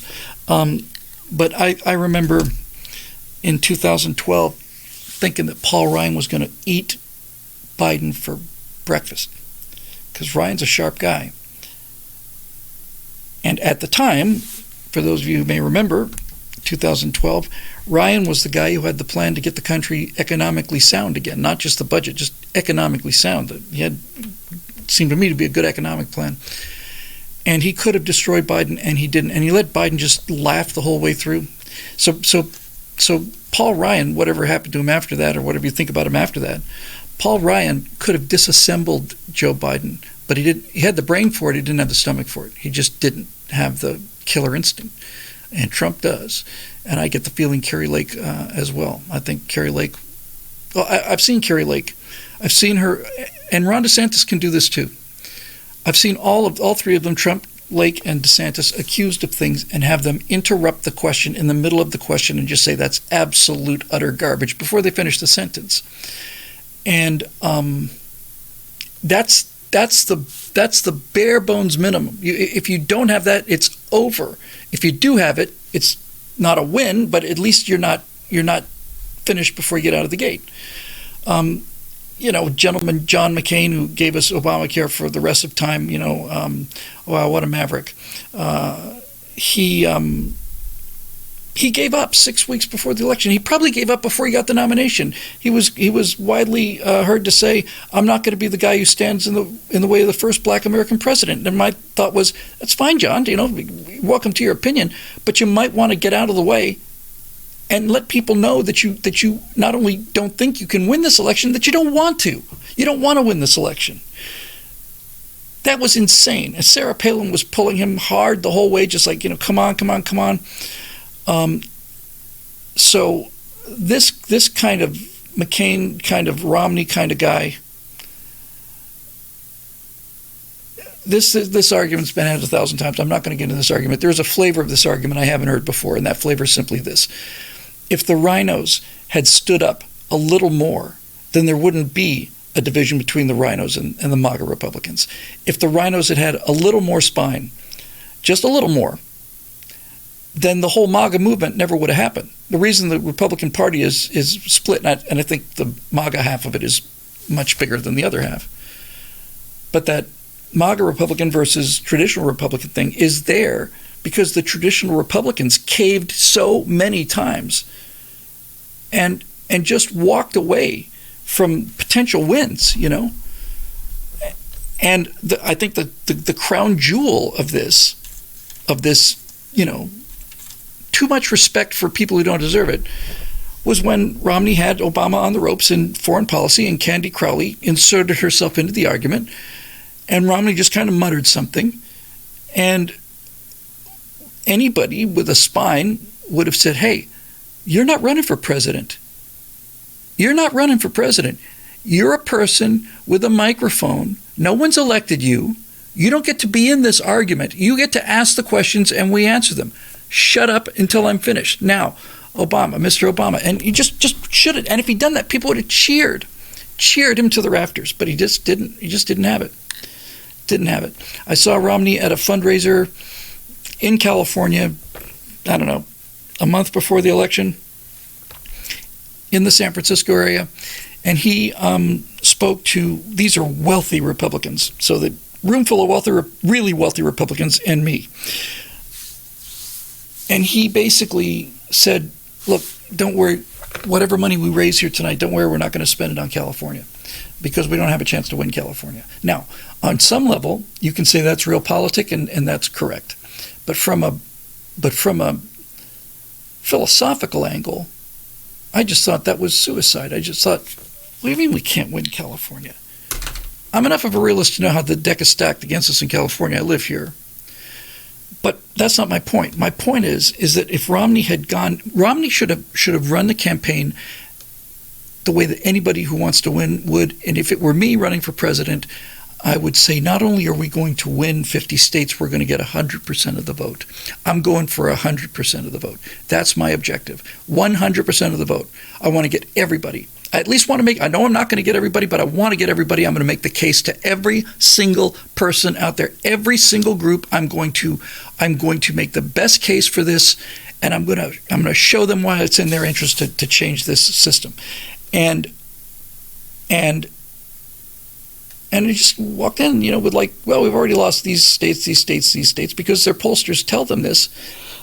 But you lose this. I mean, most of these elections are, 53-47? That's a fairly big win, That's why this Florida thing was just so earth-shaking, astonishing. Nobody wins by 30 points. You usually win by 3 points, if that. And And he just, and he had that 47% of the countries, they're never going to vote for us because they're on welfare. That was his basket of deplorables moment, And they were right to go after him on that because the answer to the problem is not to say screw 47% of the country. The answer to the problem is to make the case to the 47% of the country that was on federal assistance. I think that's what he was making the criteria on. The way to win the election and save the country is to say, all right, now, the 47% of you that are currently on government assistance, let me tell you why I'm going to be better for you than continuing down this road. I would have gone for all of them. I would have gone for all of them. I wouldn't have left a vote on the table, not one. And that attitude is what makes the difference between winners and losers. Reagan had that attitude. I never saw Reagan. I've seen Reagan angry, but I never saw Reagan. I don't think I ever saw Reagan mean. I saw him angry, but Reagan, his sense of humor was just so unbelievably disarming, and his optimism. I mean, that's how I would have gone at it. And turns out he only won 49 out of 50 states, right? Both times. No, I don't think he did that in 76. He did it, in 80, but in 84 he ran 49 out of 50 states. Quibo 2 says we're in the minority. Well, we may be in the minority of the population, but we're not in the minority of voters if our voters show up and theirs don't. And in order for that to happen, you have to have a case for your own people, and you have to have a case for the other side to make it palatable enough for them to not go vote that day. This is not vote suppression. It's not a strategy of voter suppression. It's just whoever shows up wins. And especially if you happen to own the Secretary of State of that particular state and the Attorney General. Yep. Okay, here we go. New question. This is a super chat from Deef. Bill, it's 1095 AD. Oh boy, that was a rough year. I remember that so well. And Pope Urban II has just given the Council of Claremont calling Christians to take up the cross and liberate the Holy Land. Do you join the First Crusade or not? I'll give you my knee jerk. You just hit me in the knee with a rubber hammer answer, and the answer is yes. Yes. That's not my considered opinion, and I'm not sure that would be my final decision. But when the question formed itself in my mind, would I do it? I'd say yes, I absolutely would do it. Absolutely.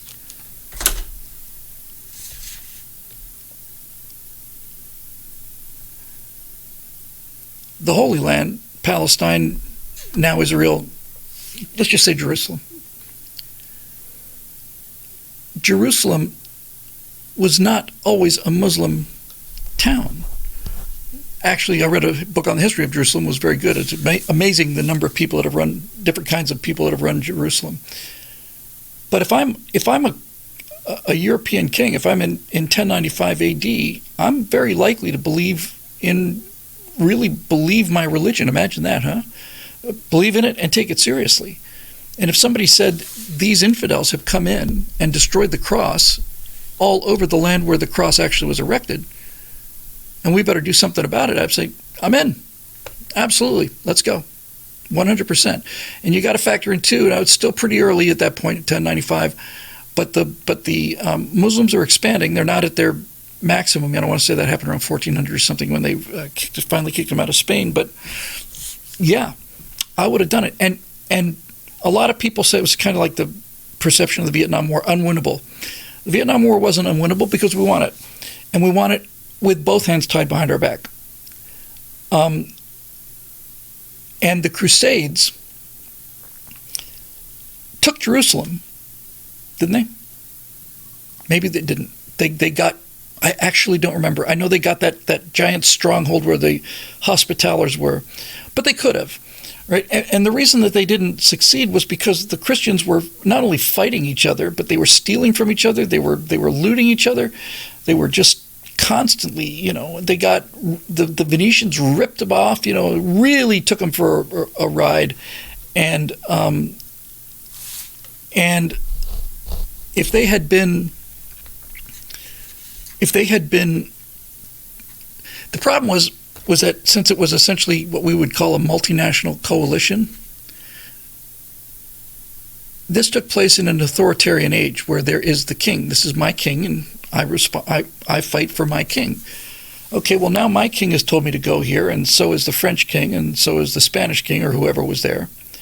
And now I've got these other soldiers on either side of me, and they're fighting for their king. I'm fighting for my king. We're both going in the same direction, but we're not the same army. And that was, I think, the fatal flaw of the Crusades. But people, the left always does this. They always invert who's the aggressor. You know, they try to make the Cold War about the U.S. just doing nothing but going to other lands for quest for oil, and it's just the Cold War was nothing but responding to Soviet aggression. That's personally the same bucket I chucked the Ukraine situation into. The Crusaders were not going as invaders to the Holy Land. They were going to restore the religion that was there before the Muslims invaded. Now, I don't buy this whole kind of, the land, the only two people who have claims on a land are the first people there and the people who are there now. They're the only ones who have any legitimate claim to the land. And the people who started on the land aren't here anymore, so it's just the way it goes. I did a segment on, it was in the What We Believe series, and I think I took Lubbock, Texas, and this was, when the Mexican Aztlan movement, the whole kind of Mexicans living in America wanting the territories that America got after the Mexican-American War returned to Mexico. This was really hot item. And so, this is our land. They're saying Texas is our land. It's all our land. I said, okay. So if, Kingdom of Jerusalem, 1099 to 1187. Well, that's a long time, man. Anyway, so I said, okay, so you want to be fair if you got a claim to the land, then the U.S. has to give Texas back to Mexico. But it can't give Texas back to Mexico first. First, it has to go to the Confederacy because the Confederacy had Texas before we did. So we have to return Texas to the Confederacy. Then the Confederacy has to return Texas, to the Republic of Texas. And then the Republic of Texas has to turn it over to Mexico. And then the Mexicans have to turn it over to the Spanish, and the Spanish have to turn it over to the French, and then the French have to hand it back to the Spanish, and then they have to hand it to either the Apaches or the Comanches. I followed this thing all the way back to 26,000 BC prehistory, first people across the land bridge kind of thing. And I think there were 11 or 12 different ownership things. So it's very convenient for people to say, well, this is our land. It's like, it used to be our land. Well, it's not anymore. And if you're saying you stole it from us, well, we want it in a war, and you want it in a war too, so you don't get to sit on that high horse. Now, you might have a compelling argument for it, but nevertheless, this business of you took it from us is not a morally decisive argument. Yeah, we won a battle, a number of battles. Actually, we just sent our cadets in, and they conquered your entire country. We were the heart of your capital, but who's counting? And that's what Mexico did when they took it when Mexico declared its independence from Spain. That's what the Spanish did to the Aztecs, and back it goes. Monk in Training for a super chat here, real quick. Marines and one of my with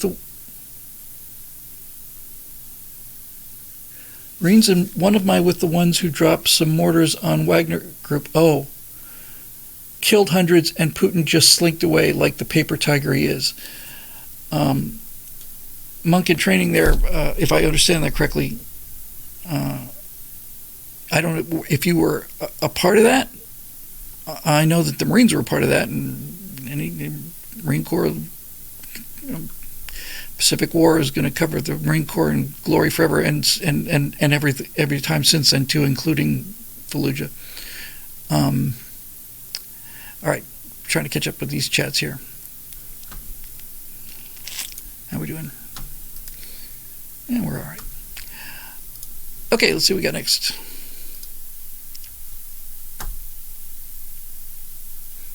Good. Roadrunner with a question. OMG, O'Keefe Media Group. James O'Keefe is now being sued by his old Project Veritas. The question, what do you think PV is trying to accomplish with this lawsuit? Getting back some of the Project Veritas funds that they felt James misspent? Punishment for being a meanie boss? Embarrassing him negotiating his effectiveness before 2024? Negating his effectiveness before 2024? What advice would you give him, being the more experienced and much older statesman of the two of you? I would tell that young whippersnapper to do exactly what he's doing. I don't know James O'Keefe well, but I do consider him a friend. We've been to, needless to say, several events together and had a significant amount of time to talk when we weren't in these events. And I told him at the beginning of this, once he did the acorn thing, but once it was clear that he was going to keep doing this kind of thing, I walked up to him, I said, as far as I'm concerned, you're the most important piece on the board. And I meant it, and I still mean it. So when O'Keefe was forced out by the board of Project Veritas, I know some donors, big donors for Project Veritas. I know them relatively well, big donors. And these men were so proud of what James O'Keefe was accomplishing. They would just send out these emails. Oh, looks like you got another one. Looks like you got another one. Best dollars I ever spent, blah, blah, blah. And they're absolutely right, 100% right. 100%. And the idea that I was just going to say, how could anybody on the Project Veritas board realize that this was nothing other than the complete dissolution of what's there, and that O'Keefe is just going to pack his bag, he's going to move across the street, and he's going to set up shop, he's going to be more successful? It's exactly what Tucker Carlson did. How stupid do you have to be to think that you can run Project Veritas without James O'Keefe? And how stupid do you have to be to think you can keep Fox News at the top of the charts when you fired Tucker Carlson, or reach a mutual understanding, whatever the case may be? Tucker Carlson is the draw. James O'Keefe is Project Veritas. Project Veritas without James O'Keefe was like Apple without Steve Jobs when they kicked him out of his own company. And they started making beige boxes that looked exactly like PCs, behaved like PCs, just cost 3 times as much as a PC. I've heard that Apple was within 6 months of bankruptcy when they brought Steve Jobs back, and first thing Jobs did was create the iMac, the blue plastic clear one. Bing! Breitbart as well. Sad Wings Raging says with a little tear emoji, and I agree about the tear emoji. And by the way,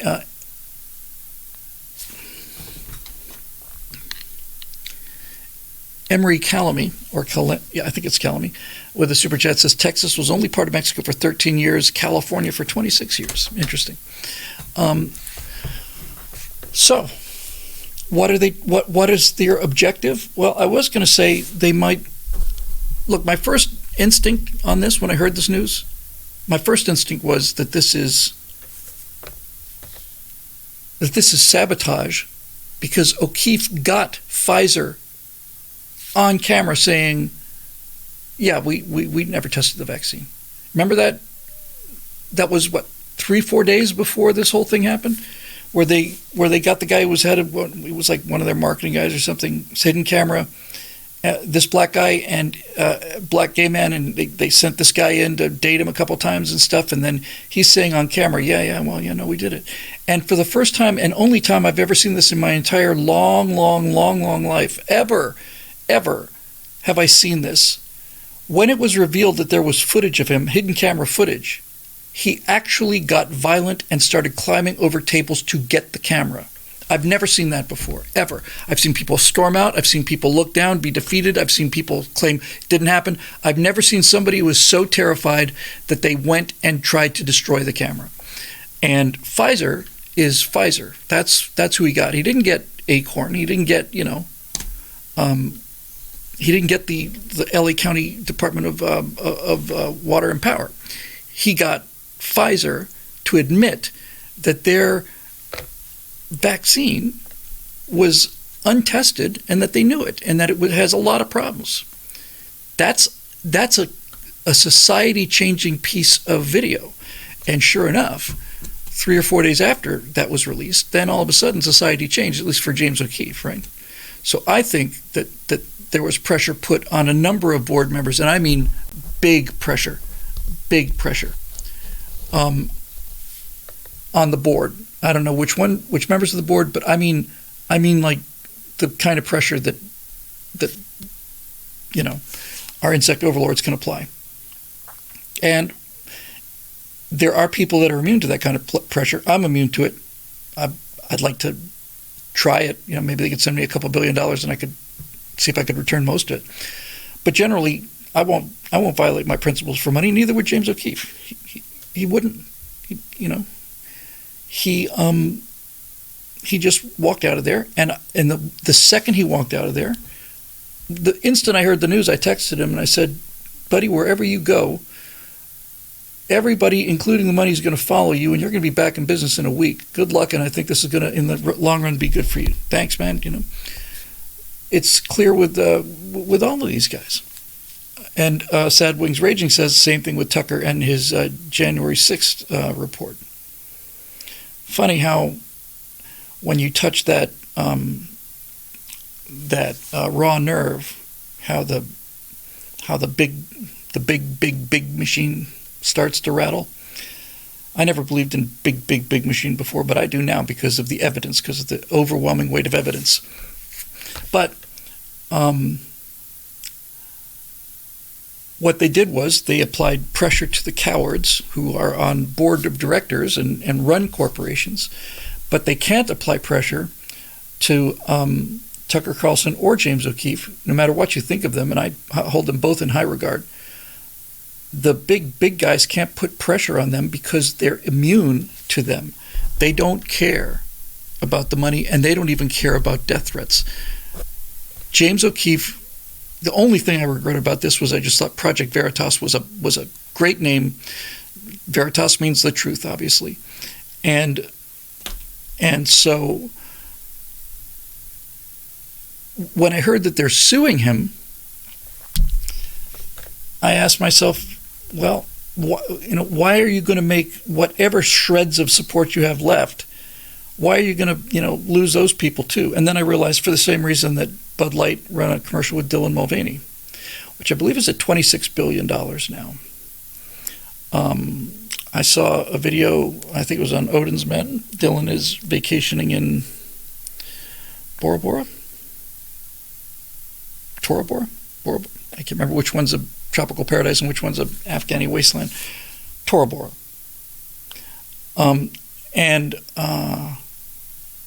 And it said, oh, well, I spent the last 2 months kind of depressed and all the rest of this stuff, but I'm back on my game now, and did his little Dylan thing. And I'm thinking, you, sir, are the $26 billion man. It's not fun to realize that you're unpopular. It's not nice it's not a good feeling when you realize that people don't like you, especially a lot of people. But when you think about it, and he must have thought about, I don't know if he must have thought about it, anybody who's self-aware would think about it. It's got to be quite a feeling, really, to come to realize that you are so widely despised that a company's going to lose $26,000 million. $26,000 million of value because they went with me as their spokesman. And not only the financial value, but an iconic American brand has been destroyed, and I don't see any way it's coming back. I don't think I'm that unpopular, frankly, and I don't think I can't think of a person that is that universal, that had that kind of effect.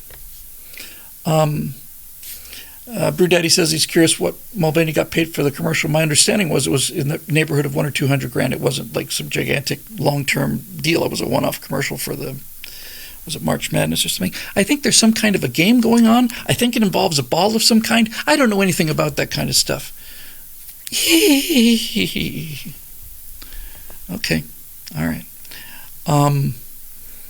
In any event,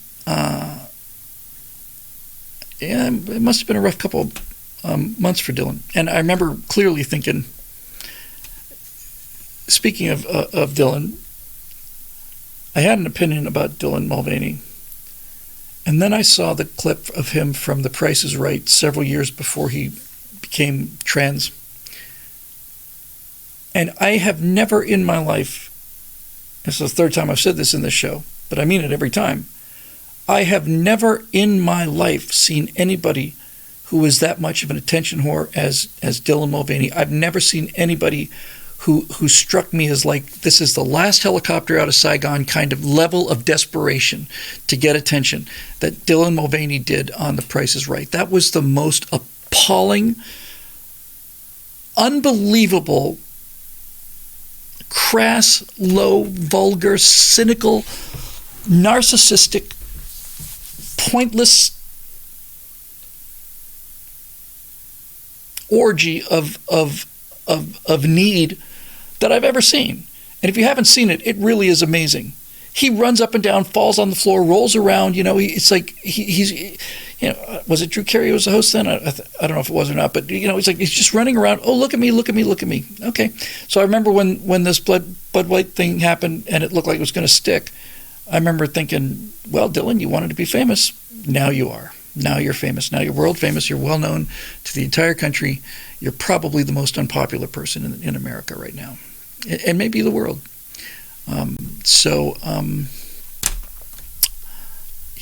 Got to be careful what you wish for. Anyway, I just said something bad about Dylan Mulvaney, so my time on YouTube is probably numbered in the hours, and I just don't care anymore. And I've never cared. Okay, well, we got to do this one because Bob Knife is looking at me with an NRA hat, some Boss sunglasses, and an attitude like in his avatar icon here thing. It's like, I don't want to piss off Bob Knife, especially a guy named Bob Knife. Fifth time. Bob, I'm all yours, and I apologize sincerely. I'm not making fun of you. I'm sorry it took me 5 times to get to this. A few weeks ago, you gave an eloquent statement about the general welfare, and I agree with you. However, Article 1, Section 8, not the preamble, unfortunately says to lay and collect taxes, duties, imports, and excises, to pay the debts, and to provide for the common defense and general welfare of the United States. I have a feeling I answered this last time, but maybe that's just the conversation I have with the voices in my head. Now, I agree the term provide for the general welfare has been bastardized by Democrats, and provide for had a different meaning to the Founding Fathers, but nonetheless, it does state provide for. I'd love to hear how you would argue what the founders meant by that. And when I discussed this before, I don't know if it was on Stratosphere Lounge, I just don't remember, but I said, I'm not going to take issue with the words provide. The founders knew what they were doing. The founders got everything. I've yet to find an error that they've made. I found plenty of things go wrong where we didn't obey the law, or we decided to put a period where a comma is. I see that all the time. But I've never seen them make a mistake about anything. The system is so perfectly designed that it's just one of the strongest arguments for the existence of a God. Frankly, it is just amazingly, astonishingly, profoundly true.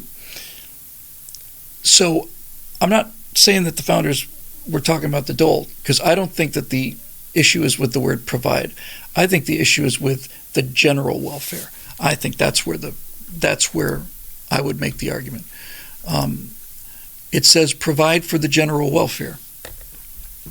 Okay, well, if it says so in the Constitution, then it's in the Constitution. But if you take money from me and giving it to somebody else, you're not providing for the general welfare. You're providing for the specific welfare. You're disadvantaging some Americans in order to raise and enrich other Americans. That's not the general welfare. That's the precise opposite of the general welfare. Anything that is for the general welfare benefits all of us equally. So the idea of taking money from one person and giving them to somebody else is not the general welfare. It's antithesis of the general welfare. General welfare would be something along the lines of the air traffic control system, right? I mean, I'm not saying the founders had that specifically in mind, but I wouldn't be surprised if they did.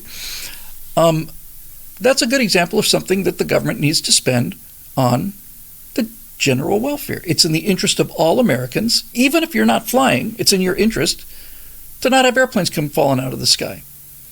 So, provide for the general welfare, yes. That means that you can spend money on things that we all get equally, that we all benefit equally, but and Colonel Angus has a great point, general welfare would be the Louisiana Purchase. Absolutely. And so would Seward's Folly in Alaska. That would be for the general welfare. But anyway, hang on. Alpha Cat don't have time to watch now, but stopping to say hi. Looking forward to watching later. Well, thank you, Alpha Cat. It's good to see you. It's very kind of you. Thank you very much. Hope to see you come back next Thursday. So that's general. That's where I would shoot it down. And I think you're on solid constitutional grounds. And when I say solid constitutional grounds, you're on solid constitutional grounds because you're on solid linguistic grounds. That's the genius of. Oh, there's Bob. He looks so much friendlier in the chat section. In the members section, he looks like he's going to shiv me in the back. And I wouldn't blame him either after 5 times. It's just, it is what it is, you know. It is what it is. And they know it. So this is why they use their rhetorical intelligence to do things like, we'll name it welfare because it's in the Constitution. So, okay. You could have named it general welfare, then you'd be right, but then you wouldn't be able to do what you're doing with welfare, would you? So that's kind of a problem. Anyway, Great Crescent, thank you for that, Bob. Let's see what we got here. Hey, hold on. We're looking at 2 questions left, and we will have run the table at just about the right time. Hold on. Technically, we're actually looking at 1 question because I'm going to try and impose a one per customer kind of rule here, but since it's not one of the usual suspects, I'll take these final 2. It's Joe Roth responding to Bob's question. And as usual, it's extremely cogent and well-written argument predicated on a deep understanding of the structure of this country, just like what I'd expect from people who hang around here, which you make me look really good, make me look better than I am, actually. I'm very grateful for that. Okay, so the final question then goes to Marusha Dark, whose avatar appears to be an individual sitting in a yellow chair, but for me, with my failing eyesight, always looks exactly like Big Bird looking right at the camera. Bill, by now I'm sure you've probably heard the news of major forest fires raging across Quebec. It got so bad the other day that the smog even reached here in New Jersey, and pretty much the entirety of New England was issued air quality warnings with people being told to stay indoors. Toughen up, snowflakes. You should get used to breathing smoke. We go to work we walk through forest fires to go to work out here. On Discord, I sent you a link of a video of a live satellite feed showing multiple fires across the province, all igniting at once, which seems highly unlikely. It does, doesn't it? I guess with all the math euthanasia, the Canadian government needed someplace to burn the bodies. Good Lord, this is the thing about dark humor. It's like it just takes the edge off of something that is so true that if you played it straight, you just couldn't get it out of your mouth. All joking aside, though, to my eyes, based on the video, it does seem like eco-terrorism and organized arson, assuming the video is real. Conspiracy hypotheses abound about it, but we're not sure of the details yet about what caused the fire. Wouldn't surprise me if after the threat of COVID passed, the World Economic Forum-based backed Canadian government, are looking for the next reason to scare people about climate change and getting used to staying indoors. Do you have any thoughts on this? Yes.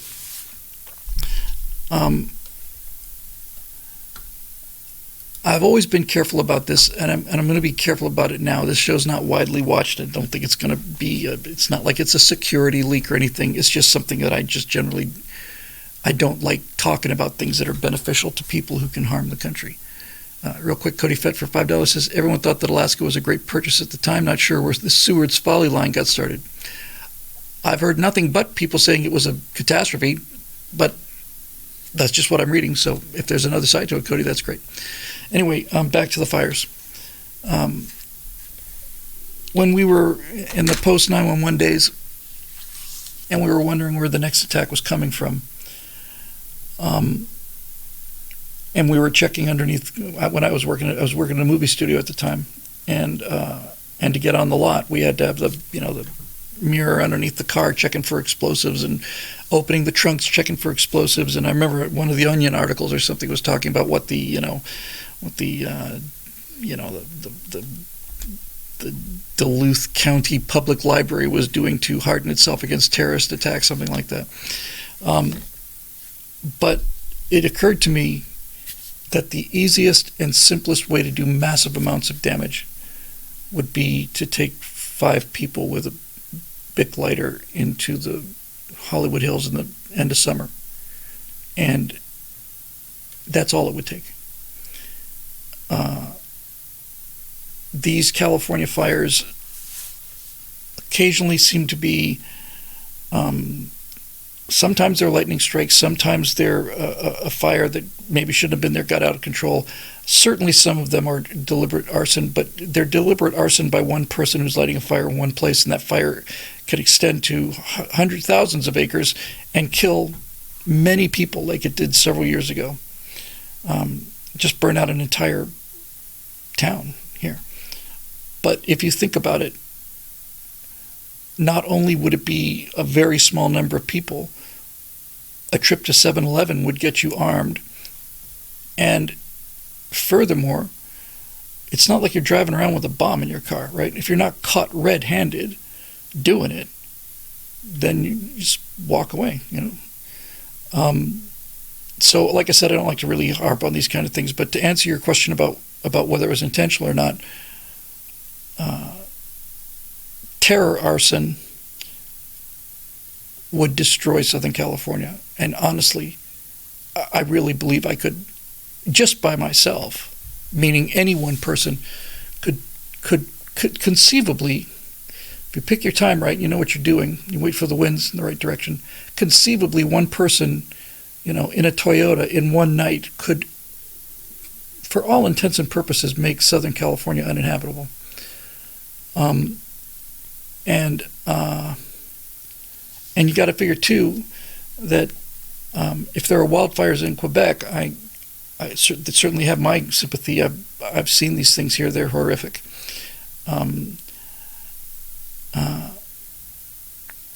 But it's considerably wetter up there than it is down here, and this entire county is. And we had a very, very wet year. We had such a wet summer.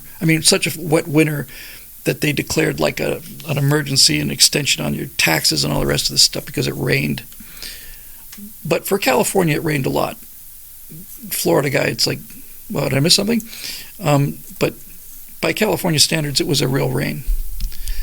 And that helped us with our reservoir problems, and also can be a problem because these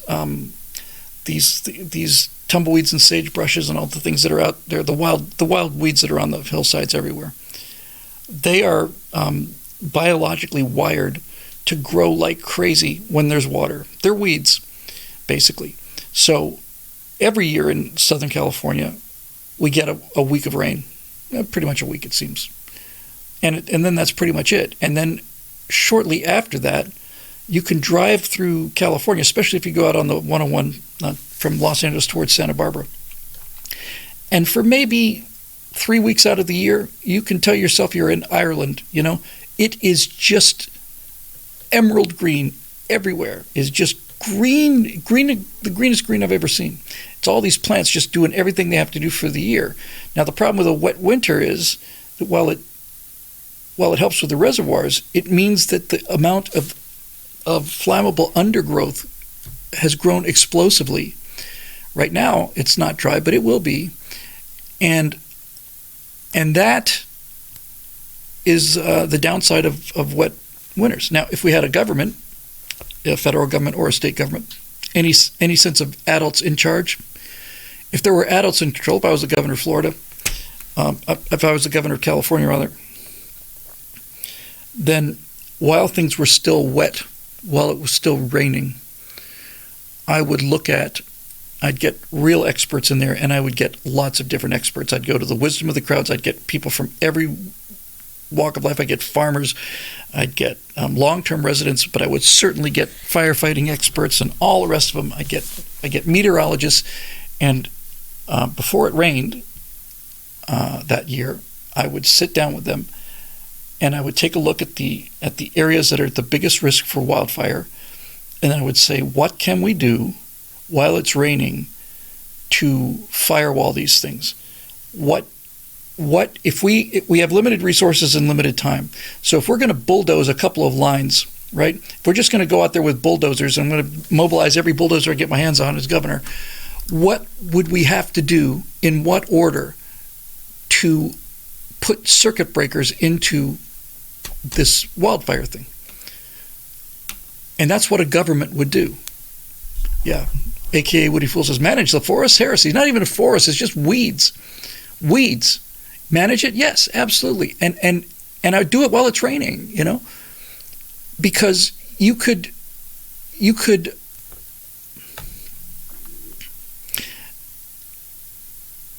it is the perfect fuel.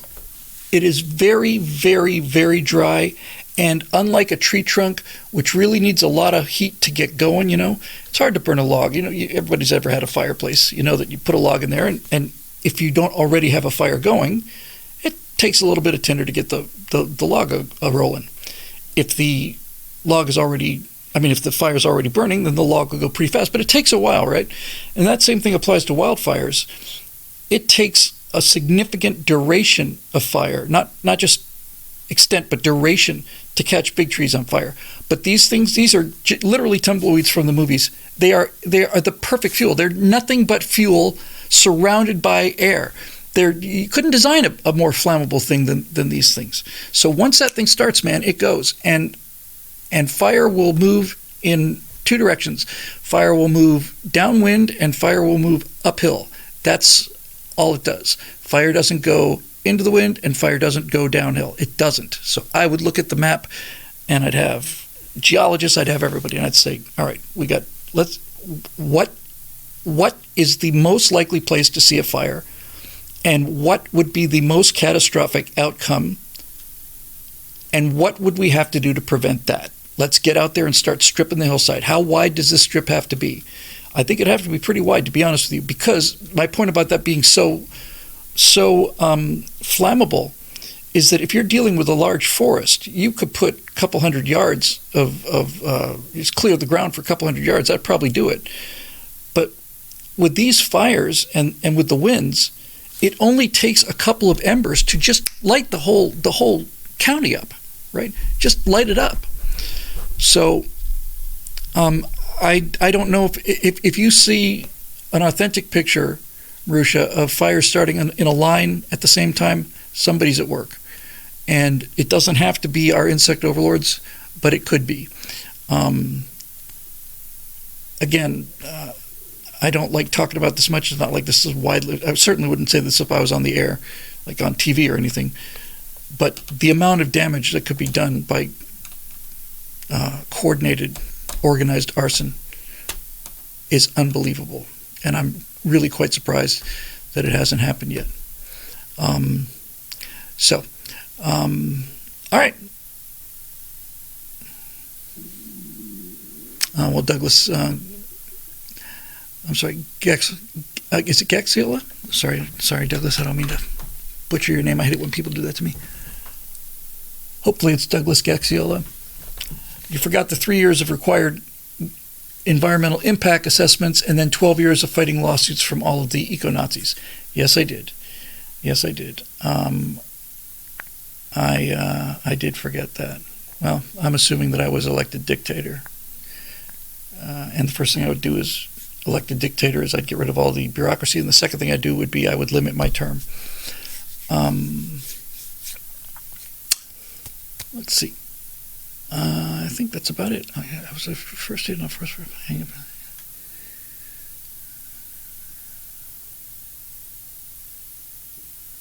Yeah, Deep with his Canadian flag avatar says I was first aid on a forest fire at Pelican Lake in British Columbia in 2010, and I remember the wind picking up and watching a wall of fire consume row after row of trees closing in on us before the wind shifted. We used to see these in Florida too, believe it or not. There were Everglades fires every now and then, and those things lit up too. Looking back on it, I don't know how the Everglades could have burned because the Everglades is nothing but water, but nevertheless it did. And so every year when there's forest fires out here, big fire, wildfires, there's always footage of somebody, driving down a trail or something, and they just keep going, and it's getting worse and worse and worse. And those are really scary and unnerving. However, the only thing I saw is that really freaked me out was, didn't freak me out, it just impressed me. I want to say 3-4 years ago, the 405 freeway burned, and there is video footage taken where you're coming down the hill from the valley down into Brentwood, and it's like descending into hell. I mean, the whole thing is just walls and walls of flame, and it goes all the way around, and you're just driving down this thing, and the fire's just getting deeper and deeper and wider, and that's an experience. All right. Douglas again says, Bill, are you still interested in background on the info on the Naval Reactors program? Very much. I sent you an email. Shirley said she would forward it to you. I think she did, Douglas. I hate to ask you to do this. If you could do it again, would you just put reactors in the title line and send it to info and ask Shirley to send it to me again? Just because I really do want to see it, and it'd be probably faster and easier than me searching for it. And my apologies for missing it earlier, because I'm genuinely interested in that stuff, especially now with Major Mace Mattingly and all the rest of it. All right, that's what I'm going to do. And I'm going home, and well, I'm not going home yet, but I'm going to start packing my bags. Got the questions done. That's the main thing. So this show is made possible by the members of BillWhittle.com, who continue to support this organization through thick and thin, and for whom we are eternally grateful. And I mean that sincerely. Think about it every day.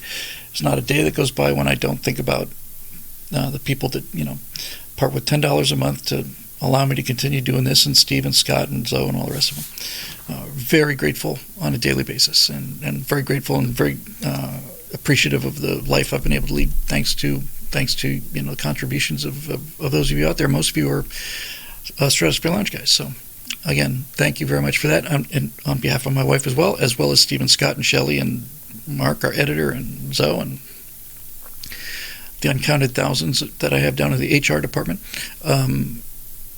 Thanks for all of that. So we'll see you Monday night. I'm making progress on the Major Mace Mattingly stuff, and until then, I guess that'll do it. So I guess it's time to just go ahead, and just kind of push the button, Frank.